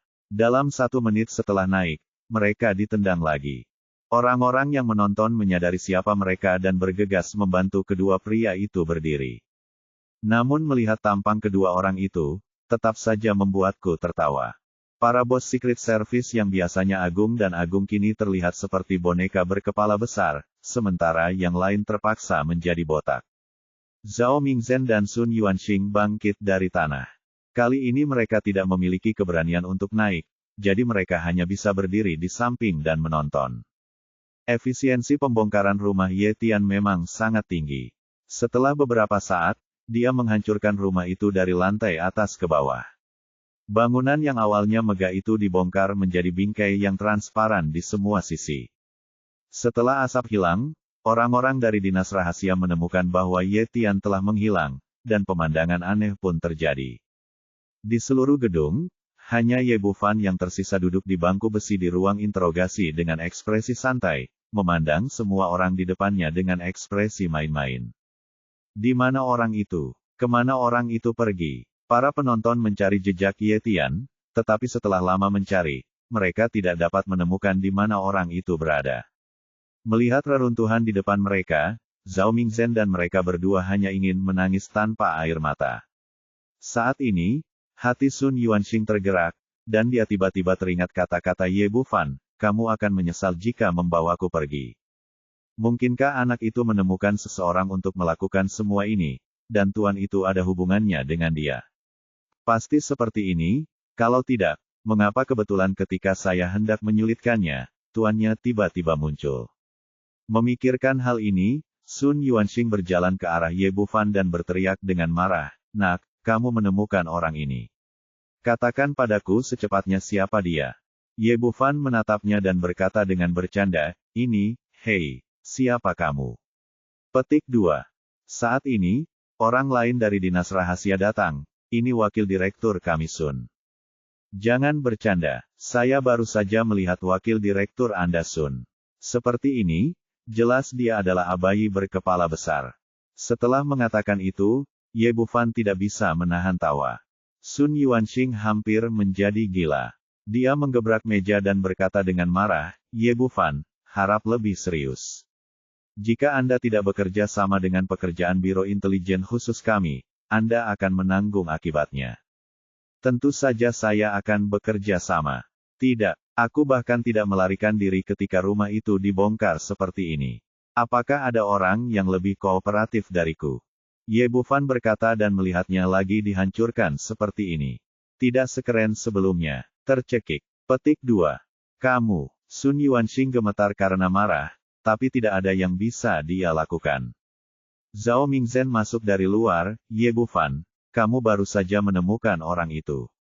Siapa dia?" Dia tampak dingin saat berbicara. Dia awalnya ingin memakai aura superior untuk menekan pemuda di depannya, sayang sekali dengan kepalanya yang botak, terlihat agak lucu. "Tuan, siapa Anda? Tampaknya urusan di sini tidak berada di bawah kendali para biksu, bukan?" Mendengar perkataannya, beberapa pria di sekitarnya tidak bisa menahan tawa. "Kamu, Zhao Mingzhen langsung marah dan berkata dengan marah kepada bawahannya, mengapa kamu tertawa? Bawa orang ini ke ruang interogasi No. 2. Saya tidak percaya kamu tidak bisa menangkapnya. Bosnya benar-benar marah, orang-orang di sebelahnya buru-buru menahan senyum mereka, dan beberapa orang lagi datang untuk membawa Ye Bufan pergi. Tak lama kemudian, dia dibawa ke gedung terdekat. Gedung ini tingginya 8 lantai, dan ruang interogasi juga terletak di lantai 1. Setelah Zhao Mingzhen dan Sun Yuanxing mendiskusikannya, mereka mempelajari pelajaran mereka sebelumnya dan segera memanggil elit yang tidak terluka untuk mengepung tempat itu. Dan kali ini mereka sangat siap. Mereka yang berada di depan pintu ruang interogasi semuanya memegang senjata api dan bersiap. Jika orang itu muncul nanti, segera tembak aku tanpa ragu-ragu. Sun Yuanxing masih sangat puas dengan pengaturannya. Di bawah perlindungan seperti tong besi ini, bahkan dewa pun tidak dapat menyerang lawan. Setelah selesai, dia dan Zhao Mingzhen masuk ke ruang interogasi bersama dan mendatangi Ye Bufan. Sun Yuanxing berkata, "Nak, tolong beritahu saya dengan jujur siapa orang itu." Ye Bufan memiliki senyuman tipis di wajahnya, "Saya tidak tahu, saya telah duduk di kursi dan saya tidak mengenalnya sama sekali." Sun Yuanxing berkata, "Anda tidak mengenalnya. Mengapa dia pergi ke dinas rahasia untuk menimbulkan masalah setelah Anda tiba?" "Saya tidak tahu. Dinas rahasia Anda mungkin melakukan terlalu banyak hal yang tidak bermoral, jadi beberapa orang sedang mencari masalah. Apa hubungannya ini dengan saya?" "Omong kosong," kata Zhao Mingzhen dengan marah. "Kalau begitu katakan padaku, mengapa orang itu menghancurkan semua rumah kita tanpa menyentuh satu jari pun?" "Sebenarnya, menurutku kamu harus melakukannya," jawab pertanyaan ini. "Tanyakan pada orang yang terlibat. Hanya dia yang tahu mengapa dia tidak memukulku." Ye Bufan berkata dengan ekspresi bercanda, "Tapi karena kamu sudah bertanya, izinkan aku memberitahumu tebakanku karakternya terlalu bagus, jadi dia melakukannya. Kamu tidak melakukan apapun padaku." Sun Yuanxing menamparkan meja, "Kamu sangat fasih. Kamu benar-benar mengira kami tidak bisa menyentuhmu. Raja Surga tidak bisa menyelamatkanmu kali ini." Begitu dia selesai berbicara, Senma muncul di pintu lagi. Terdengar ledakan keras, resep yang sama dan rasa yang sama seperti terakhir kali. Pintu ruang interogasi dibuka lagi, tapi kali ini sasarannya adalah dia. Sun Yuanxing masih bersiap. Dia pindah ke samping dan menyingkir dari panel pintu yang menderu ke arahnya. Sayang sekali dia menghindari panel pintu, tetapi tidak bisa menghindari tinju Ye Tian. Kemudian dia dipukul, meninggalkan tanda pangkat besar di dinding. Mata Zhao Mingzhen melebar dalam sekejap. Jelas sekali bahwa pertahanan seperti tong besi telah dipasang di luar. Mengapa tidak ada pergerakan di luar? Tapi Ye Tian tidak memberinya kesempatan untuk berpikir sama sekali. Setelah berurusan dengan Sun Yuanxing, dia menendangnya. Selanjutnya, adegan sebelumnya terulang lagi, dan orang-orang dari dinas rahasia ini disiksa secara brutal lagi. Meskipun kali ini mereka telah mempersiapkan diri dengan baik dan membawa senjata api, ada banyak orang di dalam gedung, jadi tidak nyaman bagi mereka untuk menembak. Yang paling penting adalah kecepatan Ye Tian terlalu cepat, sehingga mereka tidak punya kesempatan untuk membidik dan menembak. Bahkan jika mereka menembak, mereka tidak akan mengenai sasaran. Beberapa menit kemudian, semua orang dari dinas rahasia diusir dari gedung. Selanjutnya, Ye Tian memasuki mode pembongkaran rumah lagi, mulai dari atas gedung dan menghancurkan hingga ke bawah.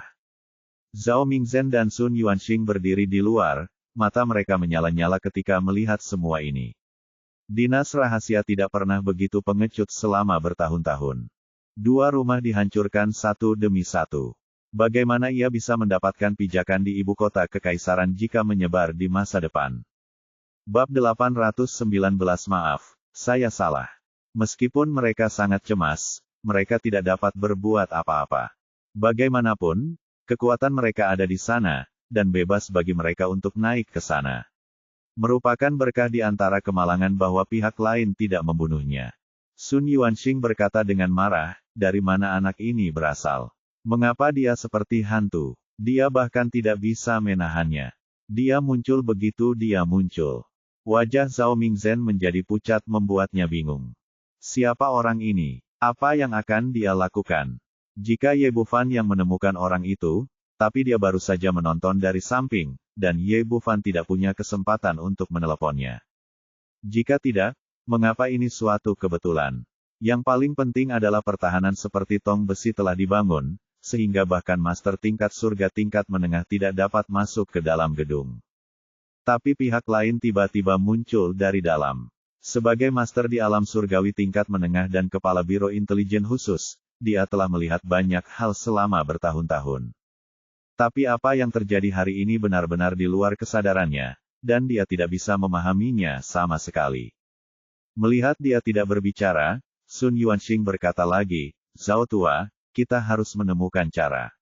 Kita tidak bisa membiarkan dia terus menghancurkannya seperti ini. Bagaimana kalau kita meminta bantuan? Siapa yang harus kita minta bantuan?" Zhao Mingzhen tampak galak bertanya. Ini, Sun Yuanxing langsung terdiam. Hanya ada dua departemen yang dapat membantu mereka, satu adalah Paviliun Suanyuan, dan yang lainnya adalah departemen khusus tingkat yang lebih tinggi, Tiangong. Tak perlu dikatakan lagi, Paviliun Suanyuan pasti belum menerima berita tersebut. Jika tidak, dengan temperamen situ Cangkong, dia pasti akan merepotkan dinas rahasia, dan tidak akan ada kemungkinan bantuan. Adapun Tiangong, itu adalah eksistensi teratas di Tiongkok. Meskipun monster tua di dalamnya adalah master terbaik, salah satu dari mereka dapat menyelesaikan urusan hari ini. Namun Putri Tiangong pernah mengeluarkan perintah yang jelas, dan tidak ada yang boleh mengganggu mereka sampai keselamatan Tiongkok terancam. Meski dua rumah dinas rahasia telah dibongkar, tidak ada satupun korban jiwa, dan ini tidak ada hubungannya dengan krisis keamanan Tiongkok. Dia menjilat bibirnya yang kering, lalu apa yang harus kita lakukan? Zhao Mingzhen terdiam lama dan berkata, "Bicaralah dengan anak itu dan biarkan dia pergi." Kekuasaan, dia tidak pernah merasa frustrasi seperti sekarang. Sun Yuanxing berkata dengan cemas, "Zhao Tua, bagaimana ini bisa dilakukan?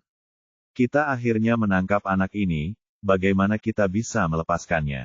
Jika kita melepaskannya kali ini, akan sulit untuk menangkapnya lagi di masa depan.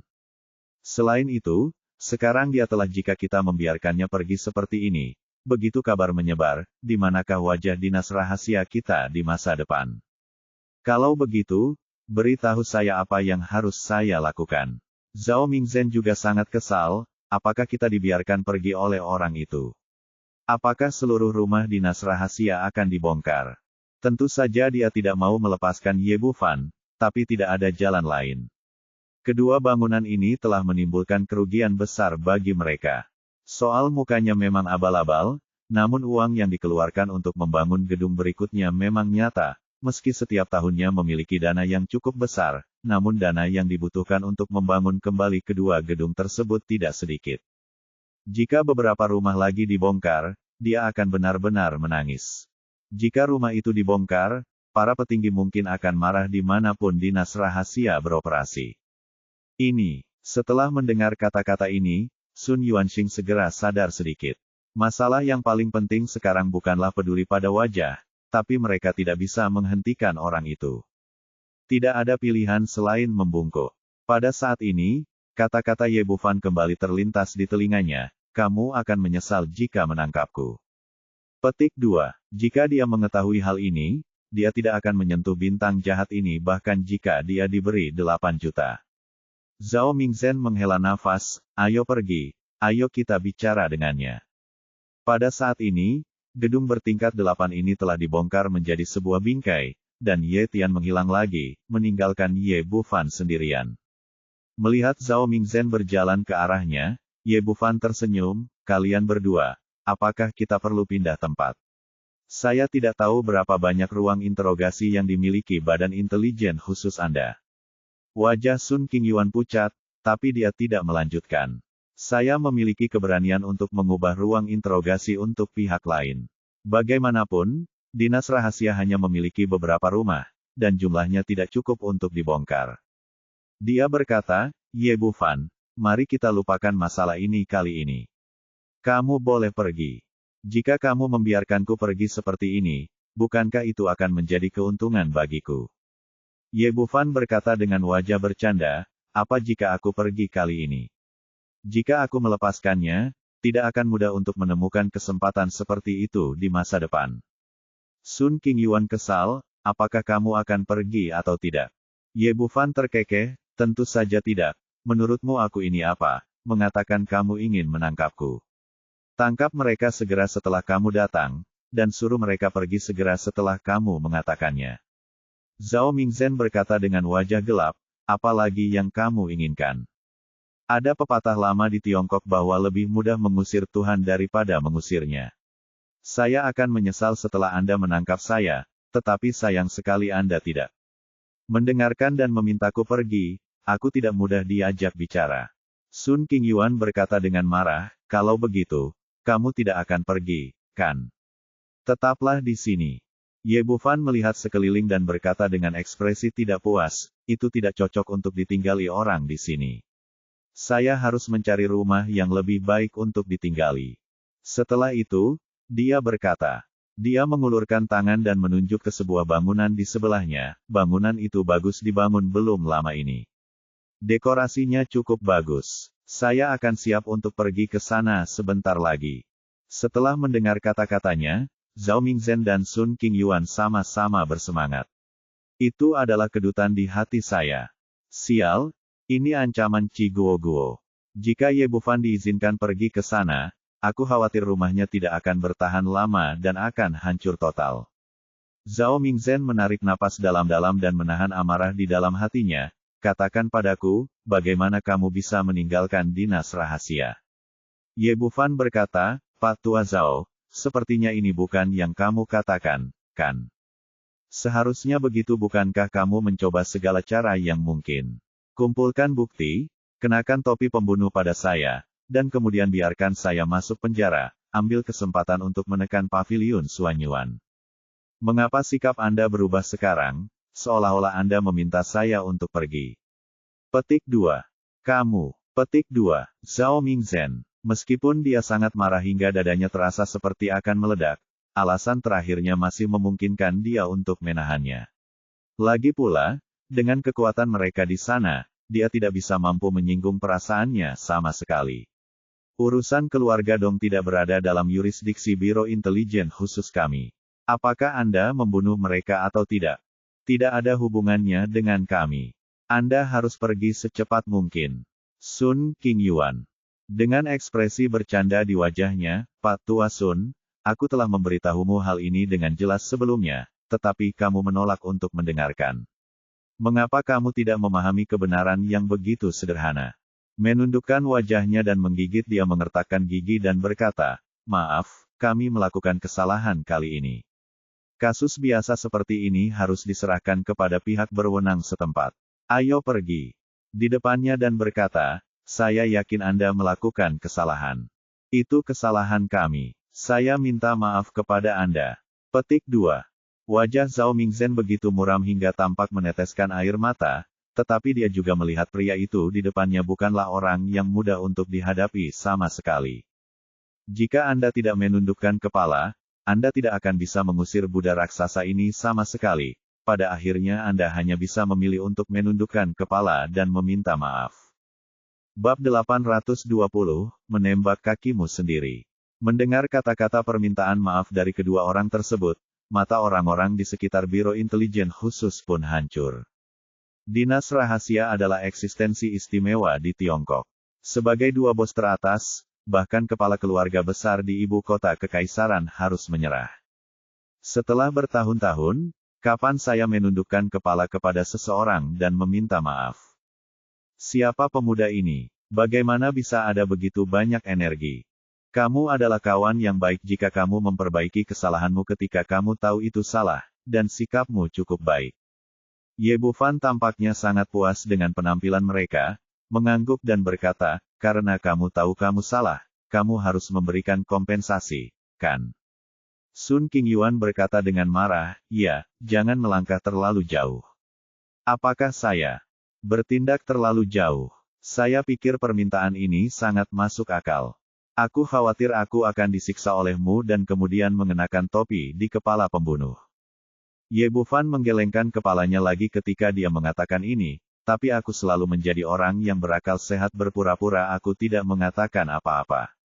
Zhao Mingzhen menghentikannya dengan matanya. Sun Qingyuan, yang mengamuk, tahu betul konsekuensi dari kemarahan. Begitu tuan yang tersembunyi diprovokasi lagi, konsekuensinya akan lebih sulit untuk dihadapi, dan saya khawatir seluruh dinas rahasia akan dibongkar. Dia berkata kepada Ye Bufan, kompensasi apa yang kamu inginkan? Saya warga negara yang baik. Saya ditangkap di sini oleh Anda seperti ini. Saya terluka parah secara mental. Saya harus membayar sejumlah kerusakan mental, bukan? Dengan santai, mengingat kamu tidak punya banyak uang, aku tidak akan meminta lebih, berikan saja aku 10 juta. 10 juta? Kenapa kamu tidak mengambilnya? Terbakar, dan dia merobohkan 2 keseluruhan. Pembangunan sebuah bangunan selanjutnya adalah jurang maut, tetapi sebenarnya mereka menginginkan 10 juta dari dirinya sendiri. Memiliki harga bukanlah pemerasan. Bukankah kita sedang membicarakan hal ini? Jika menurutmu itu tidak pantas, lupakan saja dan anggaplah aku tidak mengatakan apa-apa. Ye Bufan memiliki inisiatif di tangannya dan tidak takut pada pihak lain ketidaksetujuan. Benar saja, Zhao Mingzhen mengertakkan gigi dan berkata, bukankah itu hanya 10 juta? Saya akan memberikan uangnya kepada Anda. Setelah mengatakan itu, dia mengulurkan tangan dan memanggil bawahannya, mengambil buku cek, menandatangani cek sebesar 10 juta dan menyerahkannya. Ye Bufan mengambil cek itu, menjentikkannya, dan memasukkannya ke dalam sakunya. Faktanya, uang kecil ini sepenuhnya dapat diberikan kepadanya sekarang. Alasan mengapa dia membunuh pihak lain adalah untuk membuat agen khusus mengingat sesuatu dan tidak mendatanginya dengan santai di masa depan. Kalau tidak, dalang di sini belum ditemukan, dan dia harus menghadapi pelecehan dari dinas rahasia dari waktu ke waktu, yang sungguh menjengkelkan. Sun Qingyuan berkata, kali ini tidak apa-apa, kan? Saya punya satu pertanyaan terakhir. Jika jawaban Anda memuaskan saya, maka saya akan pergi. Zhao Mingzhen berkata, Anda bertanya sekarang. _2. Dewa Wabah mengusirnya. Bagaimana kamu tahu bahwa aku adalah anggota keluarga Dong? Mengapa kamu datang tepat setelah Dong Fengwu terbunuh? Sun Qingyuan ragu-ragu dan memandang Zhao Mingzhen. Zhao Mingzhen berkata, masalah ini sangat sederhana, dan tidak ada yang disembunyikan. Sebelum kecelakaan itu, saya tiba-tiba menerima telepon yang mengatakan bahwa Anda adalah anggota keluarga Dong dan telah membunuh pemilik keluarga, Dong Fengwu. Jika Anda mau balas dendam, kirim orang untuk menangkapnya. Ye Bufan tidak bisa menahan cemberutnya. Meskipun apa yang dikatakan pihak lain sangat sederhana, jumlah informasi yang terkandung di dalamnya memang sangat besar. Pertama-tama, pihak lain mengetahui bahwa dia adalah anggota keluarga Dong, dan dia mampu mengendalikan Dong Fengwu. Kedua, pihak lain mengetahui keluhannya terhadap Biro Intelijen Khusus. Dari sudut pandang ini, kemungkinan besar pihak tersebut adalah dalang di balik layar. Setelah berpikir sejenak, dia bertanya lagi, apakah Anda tahu siapa pihak lain itu? Zhao Mingzhen berkata, saya tidak tahu. Pihak lain menyembunyikan nomor telepon mereka dengan cara khusus dan menggunakan perangkat lunak pengubah suara, jadi Anda tidak bisa membedakan jenis kelamin dan usia sama sekali. Dengan metode Biro Intelijen Khusus Anda, panggilan seperti itu seharusnya tidak sulit, bukan? Zhao Mingzhen berkata, Anda benar. Saya meminta wakil direktur Sun untuk segera mengirim seseorang ke rumah Dong. Setelah memeriksa orang yang menelepon, ternyata itu adalah ponsel yang hilang. Meski pemiliknya sudah ditemukan, tidak ada gunanya dan dia tidak tahu siapa peneleponnya adalah. 2. Metode yang sangat ketat. Perasaan ini membuat Ye Bufan sangat sedih. Tidak senang, tangan hitam itu jelas ada di sisinya, siap menyerangnya kapan saja, tetapi dia tidak dapat menemukan musuh. Zhao Mingzhen takut dia tidak akan mempercayainya, jadi dia segera berkata, apa yang saya katakan memang benar. Saya benar-benar tidak tahu siapa orang itu. Ye Bufan akan tinggal di sini jika dia tidak puas. Pada saat ini, Terjadi keributan di luar gerbang dinas rahasia, dan kemudian Situ Cangkong dan Andao Yuan menyerbu masuk bersama orang-orang dari paviliun Suanyuan. Zhao Mingzhen, kamu sangat berani. Kamu berani menangkap orang-orang dari paviliun Suanyuan kami. Situ Cangkong memimpin dan hendak melancarkan serangan untuk menuduhnya, tetapi dia tertegun di tengah-tengah teriakan. Melihat tembok rusak dan reruntuhan di sekitar mereka, dan kemudian pada Ye Bufan yang masih utuh, mereka bertanya dengan bingung, apa yang terjadi? Dinas rahasiamu telah dibom. Zhao Mingzhen dan Sun Qingyuan sangat marah hingga wajah mereka pucat, tapi tidak ada cara untuk menjelaskan hal semacam ini. Mereka mengambil tindakan sendiri untuk menangkap orang, namun akhirnya menembak kaki mereka sendiri, mencabut gigi mereka dan harus menelan mereka di perut mereka sendiri. Ye Bufan berkata dengan bercanda, senior Situ merasa kondisi kantornya terlalu buruk dan ingin merobohkannya dan membangun kembali yang baru. Melihat ekspresi yang sangat buruk di wajah Zhao Mingzhen dan Zhao Mingzhen, Situ Cangkong segera mengerti apa yang sedang terjadi dan tertawa terbahak-bahak, tampaknya dinas rahasia masih sangat kaya. Markas besar paviliun Suanyuan kami juga agak usang. Kami ingin merenovasinya, tapi sayangnya kami tidak punya uang. Tidak masalah. Kebetulan saya punya uang di sini. Anda dapat menggunakannya. Ye setelah Bufan selesai berbicara, dia mengulurkan tangannya dan menyerahkan cek 10 juta di sakunya. Situ Cangkong mengambil cek itu, melihat tanda tangan Zhao Mingzhen di atasnya, dan tertawa lagi.